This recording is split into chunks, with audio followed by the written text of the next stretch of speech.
It's Wednesday, April 3rd, 2019, and this is KBIA's Views of the News. Our weekly roundtable on media behaviors comes to you from the Futures Lab studio at the Reynolds Journalism Institute. I'm Amy Simons, and here with me are my colleagues, Mike McKean and Ernest Perry. Hi. On our program this week, the newsworthiness of claims former Vice President and potential 2020 candidate Joe Biden has a pattern of inappropriately touching women.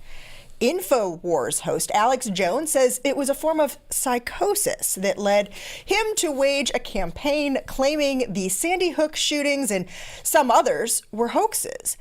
And a Toledo television station's hype video meant to get students excited about standardized testing might be the most cringeworthy viral video of 2019. Why? We'll talk about the why. There's a lot more that hopefully we'll get to as well before our half hour is up today. But we're going to start with the release of the Mueller report. It happened while we were on spring break, along with William Barr's 4-page summary of that report.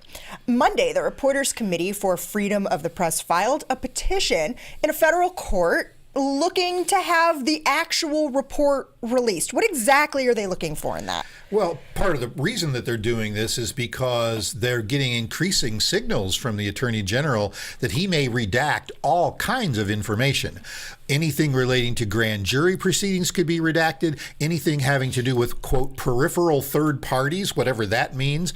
Information related to, any kind of methods and sources of intelligence that might be redacted. So there's so much information that might be blacked out that both the Reporters Committee and also, for that matter, the House Judiciary Committee, I believe, voted today to say they might subpoena that report so that we can actually see the supporting materials behind whatever it is that Robert Mueller concluded. And I think that that's been something since the report came out that the House in particular has been asking for, is not just a report, but the supporting materials because of the decision that has been made by Mueller and then the Attorney General, that there's nothing else there that could be lead to indictments and that sort of thing. So they're saying, whoa, wait a minute. If that's the case, then if you don't want to do that, then we need to see not just the report, but all the other material that was put together that led to the report so that we can make a determination as to whether or not we want to bring some charges. So, that's part of it.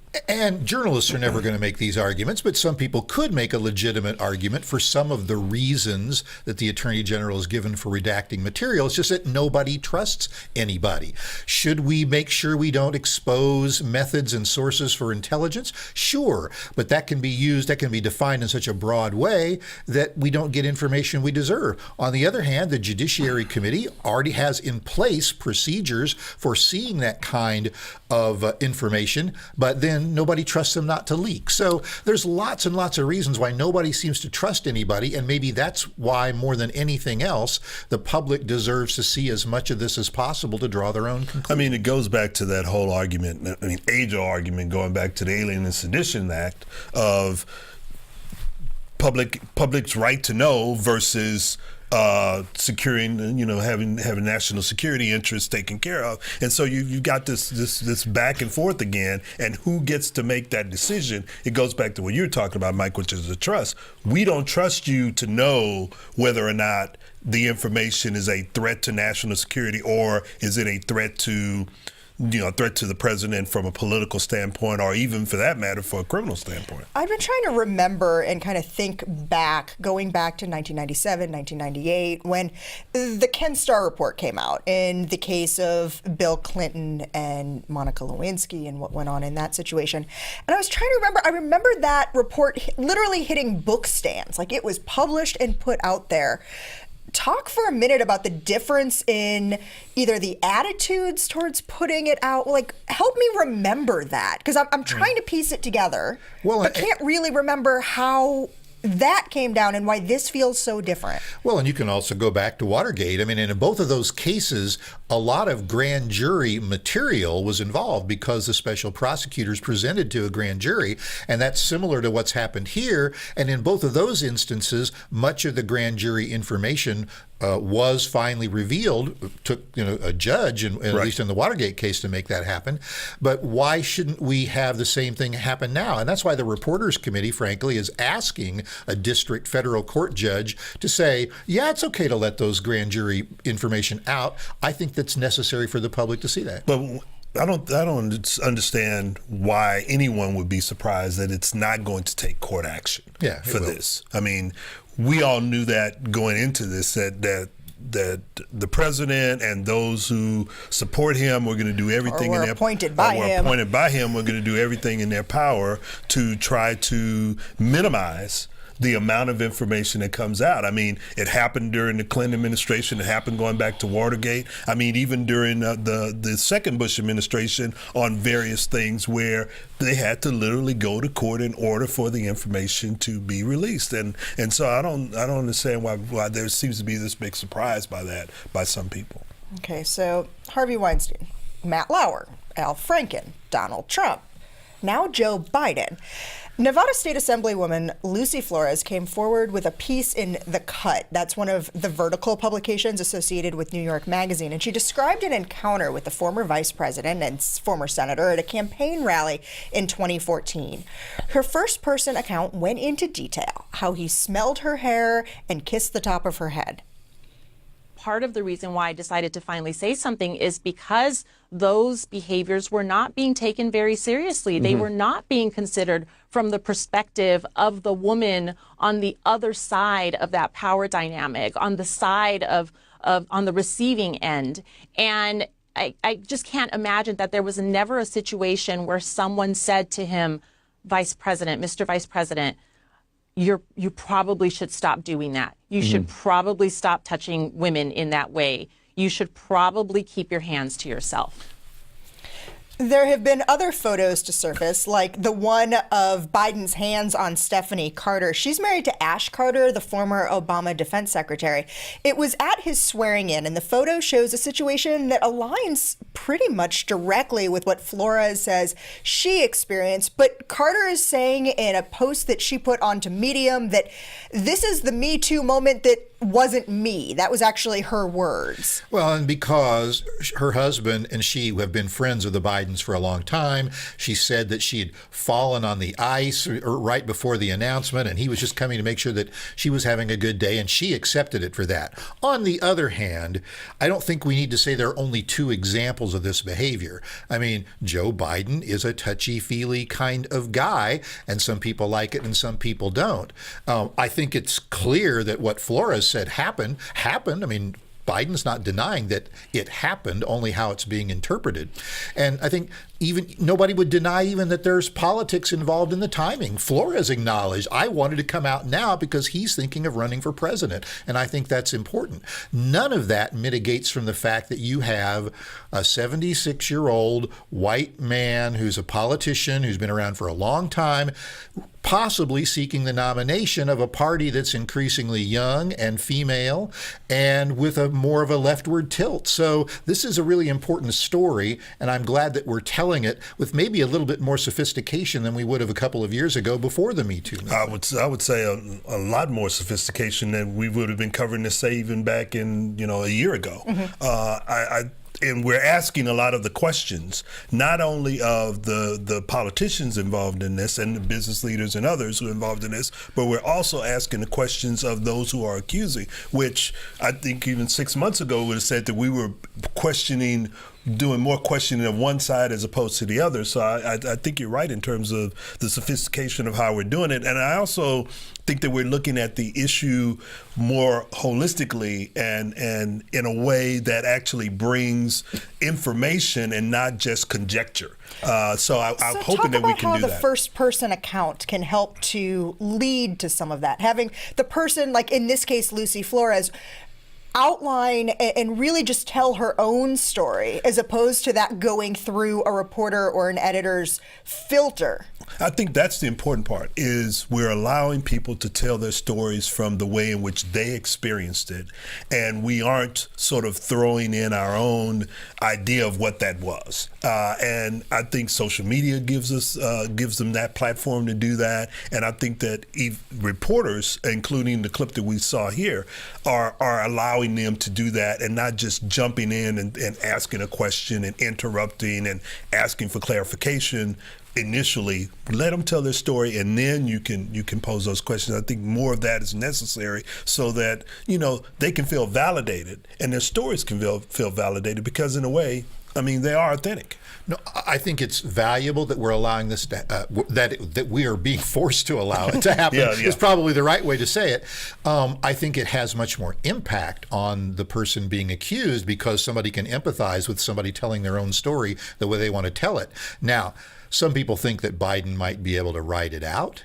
I don't know. A lot of other people have. Trump, Jussie Smollett. I mean, you name the people. The governor of Virginia. Virginia, Northam. But I know there's going to be an awful lot of continued scrutiny and a lot of emphasis from several other candidates if in the Democratic presidential nomination. And that's going to be the interesting part, because, I mean, this is not just Biden. You're going to see these types of stories come out on every single candidate. And the one person that sort of has been able to rise above this is the president. I mean, and he's been a master at waiting it out, and I think a lot of it goes back to, if you look at who his supporters are and who his base is and how they defend him, that's much different than what you see in the Democratic Party, because Mike is right.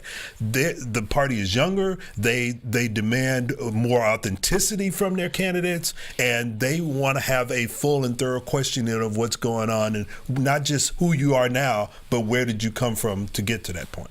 Okay, so I'm not going to play any of the video or the audio from the 3 hours long deposition that Alex Jones, the host of InfoWars, gave. That was posted last week, but I am going to ask Mike and Earnest to respond to it. He claims that all of those false statements that he had been making for years about the shootings at Sandy Hook, and then even some of the mass shootings and tragedies that we've seen after that, where he just kept calling everybody involved crisis actors and that they were all hoaxes. It's the result of a psychosis. I almost wish that were true. I wish I could believe that Alex Jones was simply psychotic when he's doing all these things. But no, he's a master manipulator. He knows exactly what he's saying, and now he's trying to play himself off somehow in these depositions as the victim. Well, he's not the victim. Here are people who are the victims. The father of the Sandy Hook kid who committed suicide recently, or the 2 students from Parkland who committed suicide recently, after Jones's followers and a whole lot of other people have been stalking them, attacking them on social media. Those are the folks who are the victims, not Alex Jones. I would agree with that. I mean, I think what's happening here is that he realizes that his day of reckoning is coming, and he's looking for any kind of excuse to sort of, you know, get out of that. And it's not going to happen, because if this is going to be his defense in front of a jury, he's got problems. It's laughable. It's almost like the Twinkie defense of 2019. Here's the part I don't understand is, you know, what makes him think that that's going to work when there is a huge body of evidence built by him against everything that he's sort of laid out in these depositions. I mean, if you listen to the depositions and you just read some of what he's saying, go like, how in the world can you come and say this now after all of these years of hoaxes, you know, basically claiming people were denying this, or that Sandy Hook was somehow staged? To me, it's just, I don't understand where his lawyers are going with this. Okay. Yesterday, we voted here in Columbia, re-electing Brian Treese, the mayor. It was a pretty hotly contested race, but it's nothing compared to what's already going on down in Georgia, where meetings are happening and candidates and other interested parties are gathering to talk about the November 5th election. One such meeting happened last week at a church, and on the door was a sign that said only the black press was allowed inside. When I first saw it, I thought, okay, that meant that they were inviting publications that tailor to the African American community. No, they meant the only journalists allowed inside were black reporters. WJCL's Stephen Moody was one of those allowed inside, and he questioned candidates and participants about what happened and if they supported this action. I think this is America. I think people have the right to be able to assemble and to determine the rules of their assembly. Johnson, who was currently on city council, said that he was asked to speak to share his vision for the city of Savannah. Again, we're not talking media versus non-media. We're talking white and black. Well, I mean, again, I'm just talking about I've been invited to meetings, and so I'm invited to a meeting to give a statement. I came and I gave a statement. Would you go to a meeting if only white press was allowed to attend that meeting? If I was invited to a meeting, and I'm sure I will be. If I am, I'll go there. Johnson wasn't the only public figure to show up. Chatham County Commissioner Chester Ellis, former Savannah Mayor Edna Jackson, and Alderwoman Estella Shabazz all made appearances. I don't have anything to do with this. I walked out of my car, I came up, and I'm going inside of the meeting. So I don't know who put this on. I don't know anything about any of this. We mentioned that only black media was allowed. This was Van when asked about his opinion on that issue. Oh, I was denied entrance. I think that's unfortunate. So the meeting was held in a private place. It was inside a church, so there's no legal reason they had to let any media in. Why restrict in this way? I have no idea why. What my question would be to the politicians who showed up at this meeting. Why'd you go in there? Why did you go in there? And that's what he was trying to get at. It doesn't matter that you didn't know who threw the meeting or any of this. Those are questions you should have asked. Okay, who's putting this meeting together, and why are you restricting the media from being able to come in? Regardless of their ethnicity, they should be allowed to come in. If I'm supposed to be representing all the people, then I want to be in a public forum where all the people are allowed to come in, including the media, regardless of their ethnicity. I mean, because they're going to be reporting in a way where their reporting reaches audiences of all ethnicities. Right. I mean, or if you're going to say, okay, this is going to be a private meeting, then you restrict everybody. You can't just say, okay, we're only going to let the black people in and all the white people stay out. I mean, but we're going to invite the politicians to come in. And I'm sorry, if I'm a politician and I'm representing everyone, it needs to be an open meeting. I mean, I agree with everything that's been said so far, and I just add one other thing. I'm a little confused as to why black reporters went into that meeting knowing that that's my next question. If you're that guy inside. Moody, who was the one reporting out that piece, do you go in, or do you stand in solidarity with the rest of the journalists who are being held out? Or do you go in there to figure out what's going on in there that they don't want other people to see? You may want to be in solidarity with the other journalists there, but you don't know what his editor said. His editor may say, hey, I need you to be in there. Somebody needs to be in there to go out and report to the public what's going on. So I mean, you don't know, and sometimes solidarity can keep you away from the story. If I'm the reporter and I have an opportunity to go in, I'm going in, and the first question I'm gonna ask is why are they out there? And that's the thing we don't know yet, because we haven't heard from the reporters who were inside the meeting. At least I haven't seen any of their reporting. I haven't seen anything. So we don't know what their answers are. Well, except that guy. But the thing that I'm concerned about is that there was I think, an assumption on the part of the organizers. They stated it, that the purpose of the meeting was to ensure that the black community in Savannah got behind one candidate to make sure there was a better chance of being elected mayor.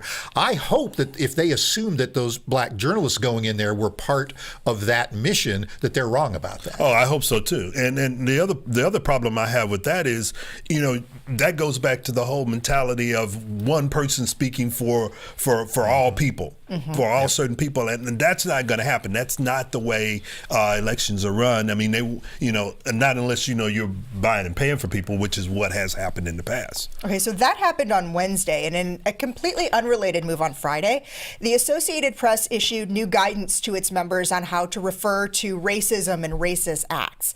Enough with calling things racially motivated. Call them what they are: racist. And this is a really big move. What spurred the change? Well, what spurred the change is Stephen King.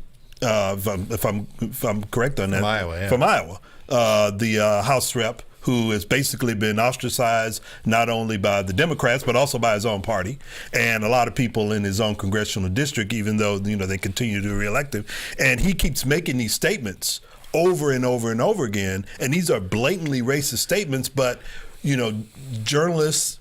And I understand, that you don't know what someone feels in their heart and in their mind, and so they couch trying to avoid putting the value judgment. Right, absolutely. And so they'll say, well, it's racially tinged or racially influenced. They use all these sort of code words in trying to explain what he's saying. He's gotten to the point where the only explanation is, that was a racist statement, flat out. And so now we're having this huge argument about whether something is racist if it's not. I would say focus in on what the person is saying, and if the statement that they made is racist, then you say the statement itself was racist. Yeah, I was interested because the AP said in justifying why they were making this change in their style was that we shouldn't have to consider as journalists what was the motivation or what was in their heart when they said something. If it was racist, then you can call it that. I don't disagree with that statement, but that's really the heart of why a lot of journalists have used all of these euphemisms, and I think the euphemisms have not served us well. I mean, look at the same kind of argument came about a couple of years ago before Trump when we started saying, well, you can't call somebody a liar because they lied. Absolutely. Right? We had that conversation. Right? We had that conversation on this show. It's like, wait a minute, why are we sitting there having a whole conversation about whether or not he lied? The man lied. And if they said something racist, it's racist. Yeah. Another one of the changes, and this is one people have been very excited about as well, is the removal of the hyphen when talking about different communities, about the Asian American community, the African American community, that hyphen has been seen for generations as a microaggression, and that the Associated Press is saying it's time to lose the hyphen. Well, I mean, it goes back to something that I said. You can actually ask the person, how would you like to be identified? And then get away from all of this. And that also goes back to what we were talking about with the first person account and the authenticity that comes from doing that, as opposed to creating artificial constructs to try to broadly appeal to everyone. There was one other change in the Associated Press guidance that I'm trying really hard to understand the outrage over. And maybe it's because in my spare time, I'm also a graduate student. And you do a lot of research, so you're writing in both Associated Press style and in academic styles, APA or Chicago style. And in other sorts of writing, you use the % sign. In Associated Press, AP style, journalistic writing, you spell out the word %. I heard that AP is going with it's okay to use the % sign. I went, all right, cool. I don't have to remember what I'm doing. Journalists are as angry as can be about this, and I can't for the life of me figure out why. We don't like change. We don't like change. I learned it. Everyone else should learn it. This is the way it should be. It should stay this way.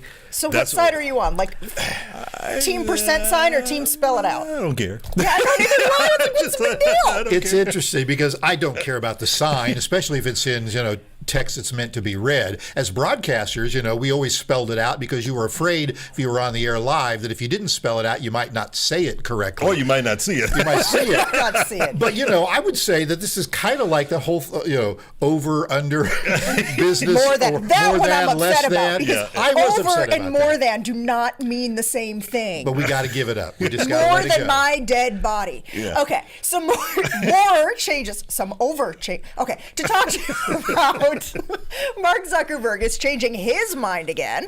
Maybe he is a publisher, and maybe he does want to get into the news distribution business after all.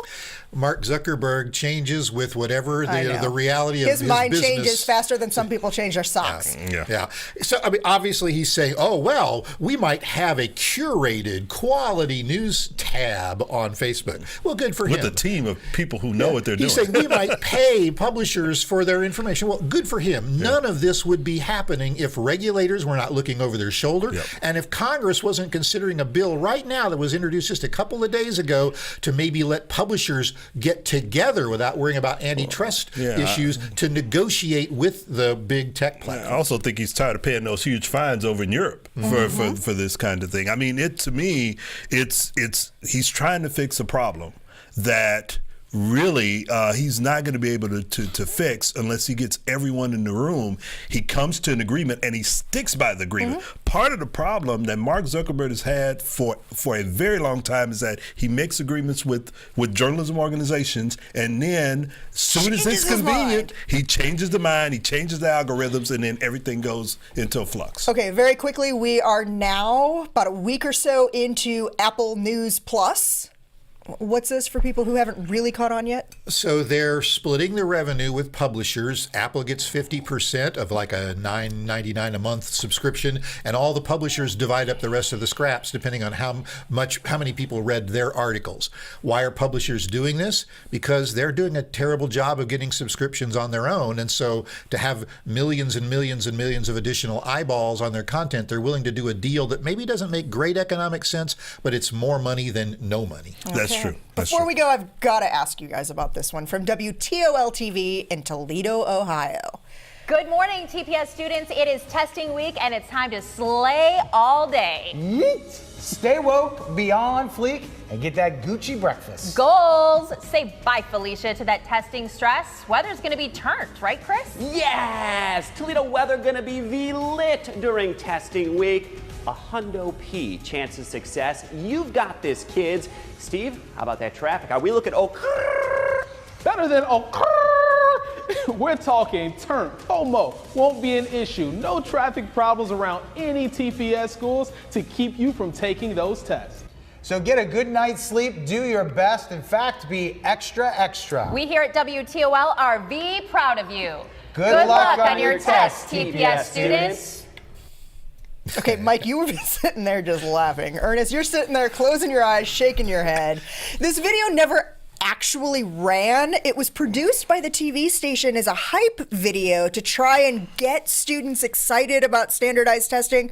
Ernest, your wife is a teacher. You both have kids. Can you see this being something that gets people excited?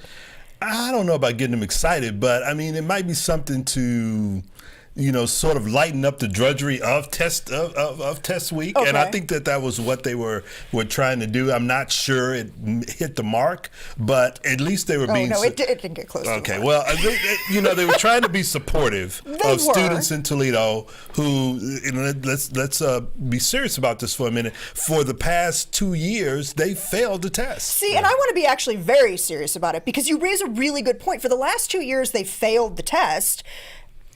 This news station produces this video to try to get people excited. How do they then, in partnering with the school district, report effectively and objectively about those problems and efforts to try and improve teaching methods? And I guess I'm less worried about that. I mean, the students said that some students told their teachers that they watched it a lot of times, maybe just so that they could make fun of it. At them too. But I'll say this, they tried something different. And now you've got all these folks soon to go on Twitter and they're attacking them and saying how horrible Toledo is and making fun of the school. Here's my reaction to that. Yeah. Haters gonna hate. Keep going, Mike. Keep going. Yeah. It was fun. It was not a big deal. Just let it go. Haters gonna hate. We're going with our own memes and our own slang now. No, Go ahead. I agree. I mean, I think that they were trying to do something to be positive, and there's some people out there who just didn't like it. So Mike's right. Haters gonna hate. Haters gonna hate. Okay, well, we are pretty much out of time for this week. Thank you for spending the last half hour with us. You can read more about each of the topics we talked about today on our links blog. That's under the programs and the podcast tabs at kbia.org. You can like us on Facebook or follow us on Twitter. Our handle there is @ViewsOnKBIA. Our program is also on iTunes and wherever you download your podcasts. These are all great ways to watch and listen to us again, to leave us comments, questions, see what we'll be talking about next time, and more. Our thanks to Travis McMillan for directing today's show, Aaron Hay for handling the audio, and Tim Pilcher with our original theme music. We'll see you next time.